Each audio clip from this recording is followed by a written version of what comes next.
Welcome, the angry appliance repair person. For the record, you're looking at him. This presentation is going to be about the microwave. So, a couple of questions I get about the microwave where people have to call me art, and there's nothing really wrong. One of the big ones is for homeowners who buy a microwave with a rack. The rack obviously comes in the microwave when it's shipped, but it's not necessarily meant to stay there. That rack we refer to as a defrost rack.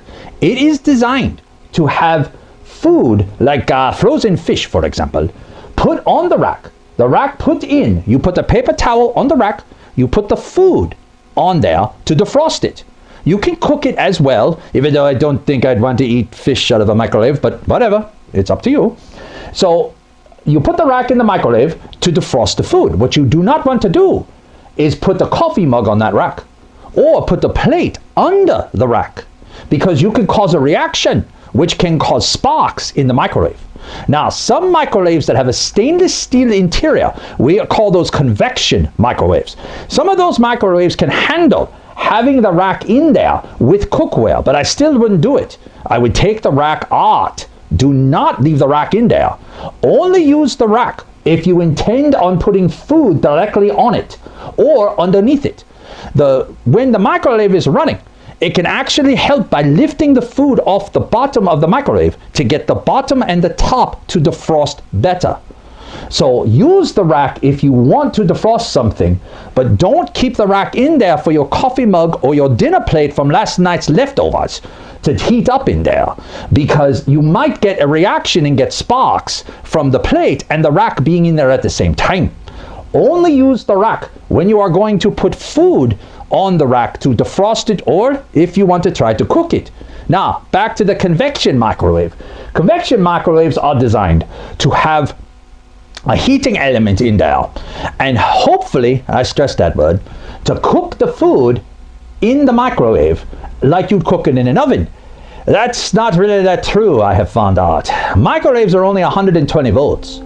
Electric ovens are 220 volts.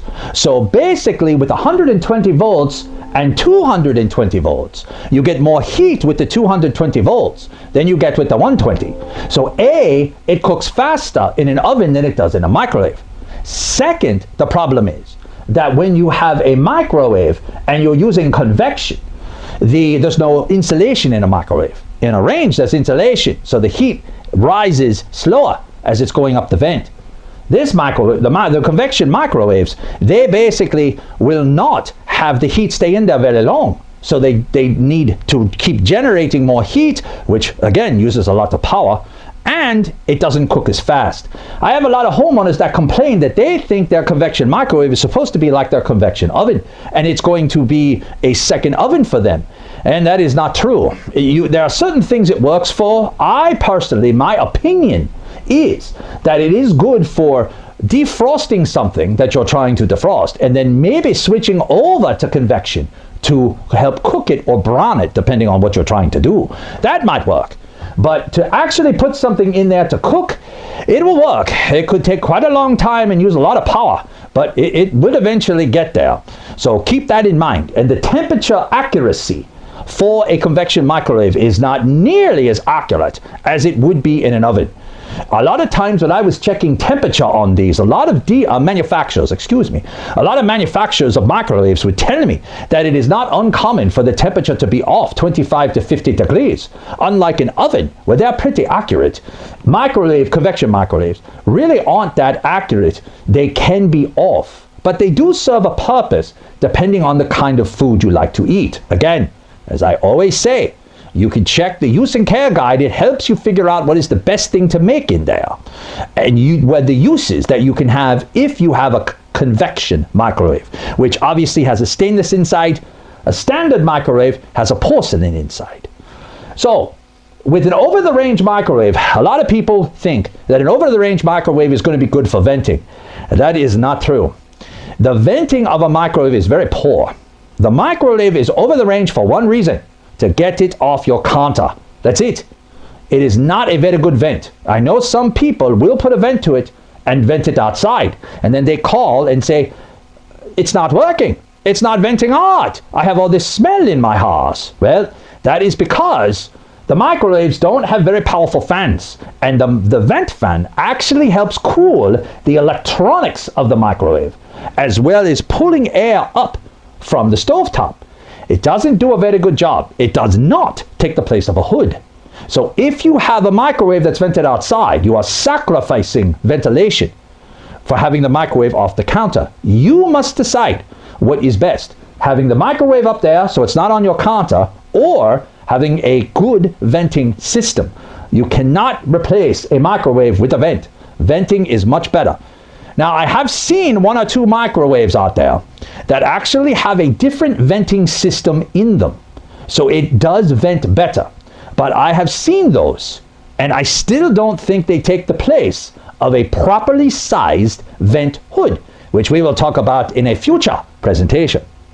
Now, the senile thought each week, I'm going back to my fairy tale of the elephants and the donkeys. So the elephants are on the right, the donkeys are on the left. If you have watched other presentations, you know I have brought these characters up before. So in my fairy tale, this elephant is arguing with this donkey and saying that I'm right, and the other one is saying I'm right, and they're not getting anywhere. All they are doing is saying I'm right, and nothing's being done. In the end of a conversation, not an argument, it should be a discussion. At the end of the discussion, if one person thinks they're right and the other person thinks they're right, what's the point of keep talking? You're not going to change the mind very easily. You could spend days, weeks talking about a certain subject. If I think vanilla ice cream is wonderful and my opponent thinks chocolate ice cream is wonderful, how am I going to change him to try vanilla? How's he going to change me to try chocolate? So back and forth we go.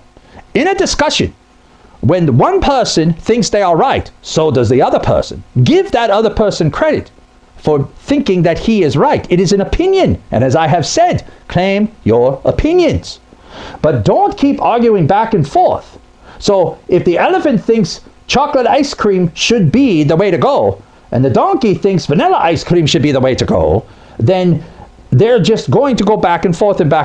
In the end of a discussion, you do what you think is right. We all make mistakes. Mistakes are human. To think that you are not going to make a mistake is silly. So you do what you think is right. And if it ends up being a mistake, learn from it.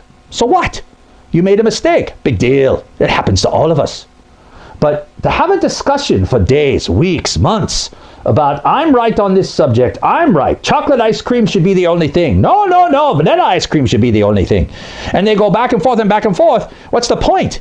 Just, as they say, table it, possibly, or just politely separate and say, okay, I'm going to do what I think is right. I'm going to get vanilla. Well, I'm going to do what I think is right. I'm going to get chocolate. Fine. Sometimes it has to end that way. So I am not a fan of long, drawn-out arguments where one person thinks they're right, in this case the elephant, and the donkeys think they're right, back and forth, and just keep going on and on and on. What's the point? End the conversation, go your separate ways, do what you think is right. If you make a mistake, so what? Life goes on. Think about it. And as always, we thank you for spending some of your day with us.